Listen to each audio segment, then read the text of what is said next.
Computer viruses बिल्कुल असली virus की तरह ये आपके कंप्यूटर को बीमार कर सकते हैं, लेकिन खांसी और जुकाम की बजाय ये आपको एरर मैसेजेस और क्रैशेस देते हैं। कंप्यूटर वायरस एक शरारती कोड की तरह होता है। ये आपके कंप्यूटर में घुस जाता है और आपके काम में टांग अड़ाता है। सबसे पहला कंप्यूटर वायरस शायद 1980 के दशक में आया था। उस समय कंप्यूटर अभी भी नए और इंटरेस्टिंग हुआ करते थे। लोग उनके बारे में सीख ही रहे थे। तब किसी ने कंप्यूटर वायरसेस के बारे में सोचा भी नहीं था। सबसे पहले झांत वायरस में से एक का नाम था क्रीपर। यह ज्यादा हानिकारक तो नहीं था, लेकिन यह आगे आने वाली मुसीबतों का इशारा था। क्रीपर वायरस एक कंप्यूटर से दूसरे कंप्यूटर में जाता था और पीछे एक मैसेज छोड़ता था। यह बिल्कुल डिजिटल शरारती बच्चे की तरह था। जरा सोचो, आप कंप्यूटर यूज कर रहे हैं, उन पुराने बड़े वालों में से एक। अचानक एक मैसेज आता है, I am the creeper, catch me if you can. ये था क्रीपर, पहला कंप्यूटर वायरस जिसके बारे में कोई जानता है। इसे 1970 के दशक की शुरुआत में बॉब थॉमस ने बनाया था। क्रीपर कंप्यूटर्स को नुकसान पहुंचाने के लिए नहीं बनाया गया था। यह एक एक्सपेरिमेंट की तरह था, यह देखने के लिए कि कैसे एक प्रोग्राम खुद की कॉपी बना सकता है और एक नेटवर्क में घूम सकता है। उस जमाने में कंप्यूटर ज्यादातर यूनिवर्सिटीज और बड़ी कंपनीज द्वारा उपयोग किए जाते थे, जो सभी एक नेटवर्क से जुड़े होते थे। क्रीपर एक कंप्यूटर को इन्फेक्ट करता था, अपना मैसेज दिखाता था और फिर खुद की कॉपी नेटवर्क पर किसी दूसरे कंप्यूटर में भेजने की कोशिश करता था। यह खतरनाक तो नहीं था, लेकिन परेशान जरूर करता था। इसे मशीन में भूत की तरह समझो, लेकिन शरारती। जैसे जैसे कंप्यूटर ज्यादा पॉपुलर हुए, वैसे वैसे वायरस भी आम होते गए। ये अलग अलग तरीकों से फैलते थे, जैसे फ्लॉपी डिस्क्स, याद है वो, और शुरुआती कंप्यूटर नेटवर्क्स के जरिए। 1980 के दशक में कंप्यूटर वायरस और भी ज्यादा इंटरेस्टिंग तरीके से काम करने लगे। ये आपके कंप्यूटर को स्लो कर सकते थे या आपकी फाइल्स को डिलीट कर सकते थे। कुछ वायरसेस के मजेदार नाम भी थे, जैसे ब्रेन और जेरूसलेम। ये बिल्कुल बिल्ली और चूहे के खेल जैसा था। एंटीवायरस सॉफ्टवेयर बनाने वाले लोग वायरसेस को पकड़ने की कोशिश कर रहे थे, जबकि वायरस बनाने वाले लोग उन्हें चकमा देने के नए नए तरीके खोज रहे थे। 1988 में मॉरिस वर्म नाम के एक कंप्यूटर वर्म ने बहुत बड़ी मुसीबत खड़ी कर दी। इसने इंटरनेट, जो उस समय काफी छोटा था, से जुड़े हजारों कंप्यूटर्स को इन्फेक्ट कर दिया। मॉरिस वर्म को नुकसान पहुंचाने के लिए नहीं बनाया गया था, लेकिन इसमें एक कमी थी जिसकी वजह से यह बहुत ज्यादा रेप्लिकेट करने लगा। इससे इंटरनेट ओवरलोड हो गया और कई कंप्यूटर्स क्रैश हो गए। मॉरिस वर्म ने सभी को दिखा दिया कि कंप्यूटर प्रोग्राम में एक छोटी सी गलती के भी बहुत बड़े नतीजे हो सकते हैं। इसने पूरी दुनिया को कंप्यूटर सिक्योरिटी की इंपॉर्टेंस के बारे में सोचने पर मजबूर कर दिया। मॉरिस वर्म के बाद लोग कंप्यूटर सिक्योरिटी को लेकर ज्यादा सीरियस हो गए। एंटीवायरस सॉफ्टवेयर आम हो गया और लोग खुद को वायरसेस से प्रोटेक्ट करना सीखने लगे। 1990 का दशक ईमेल ने वायरस के लिए एक नया दरवाजा खोल दिया। 1990 का दशक वो समय था जब इंटरनेट आज जैसा हम जानते हैं वैसा बनने लगा था।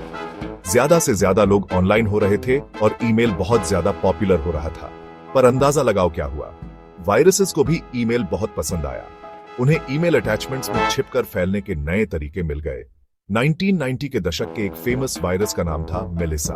यह ईमेल के जरिए फैला और बहुत बड़ी मुसीबत का सबब बना।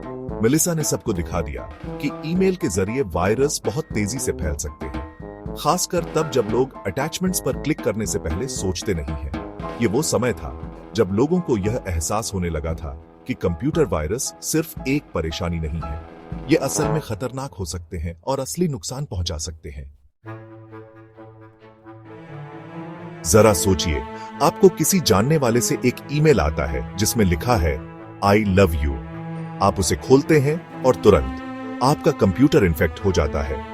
यह था मेलिसा वायरस, 1999 में आग की तरह फैलने वाला एक खतरनाक वायरस। यह सोशल इंजीनियरिंग का इस्तेमाल करने वाले पहले वायरसेस में से एक था, जो लोगों को इन्फेक्टेड अटैचमेंट्स खोलने के लिए चकमा देता था।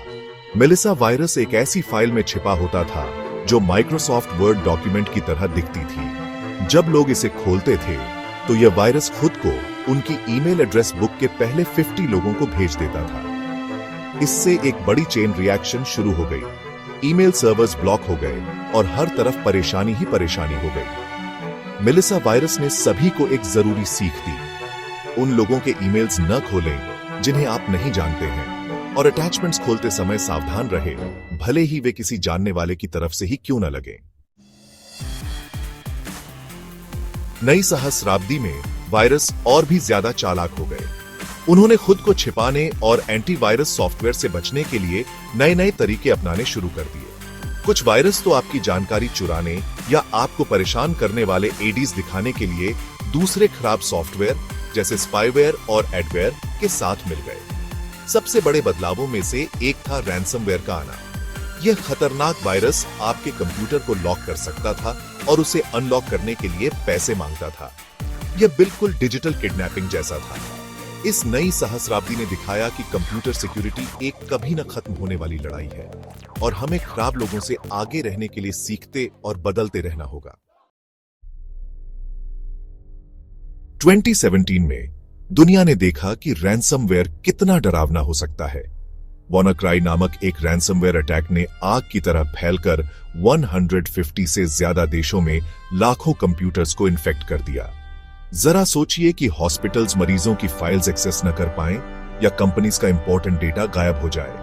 WannaCry ने विंडोज ऑपरेटिंग सिस्टम्स की एक कमी का फायदा उठाया, जिससे यूजर्स अपने कंप्यूटर्स यूज नहीं कर पाए और उन्हें अनलॉक करने के लिए बिटकॉइन, एक डिजिटल करेंसी, में फिरौती मांगी गई।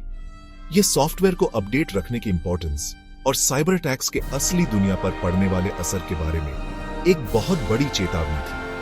WannaCry अटैक ने सभी को दिखाया कि साइबर सिक्योरिटी सिर्फ एक टेक्निकल इश्यू नहीं है, बल्कि एक ग्लोबल इश्यू है जो सभी को प्रभावित करता है। इसने साइबर क्राइम से लड़ने और हमारी डिजिटल जिंदगी को बचाने के लिए देशों के बीच सहयोग की इंपॉर्टेंस पर जोर दिया। तो हम खुद को इन डिजिटल कीटाणुओं से कैसे बचाएं? जैसे हम कीटाणुओं से बचने के लिए हाथ धोते हैं, वैसे ही ऑनलाइन सेफ रहने के लिए भी हम कुछ चीजें कर सकते हैं। सबसे पहले अपने कंप्यूटर और सॉफ्टवेयर को हमेशा अपडेट रखें। इन अपडेट्स में अक्सर इंपॉर्टेंट सिक्योरिटी पैचेस शामिल होते हैं। दूसरा, ध्यान रखें कि आप क्या क्लिक या डाउनलोड कर रहे हैं, खासकर उन ईमेल्स या वेबसाइट्स से जिन्हें आप नहीं जानते हैं। और हमेशा एक अच्छा एंटीवायरस सॉफ्टवेयर इंस्टॉल करें और उसे अपडेट रखें। याद रखें, इंटरनेट एक कमाल की जगह है, लेकिन इसे एक्सप्लोर करते समय समझदारी से काम लेना और सेफ रहना जरूरी है।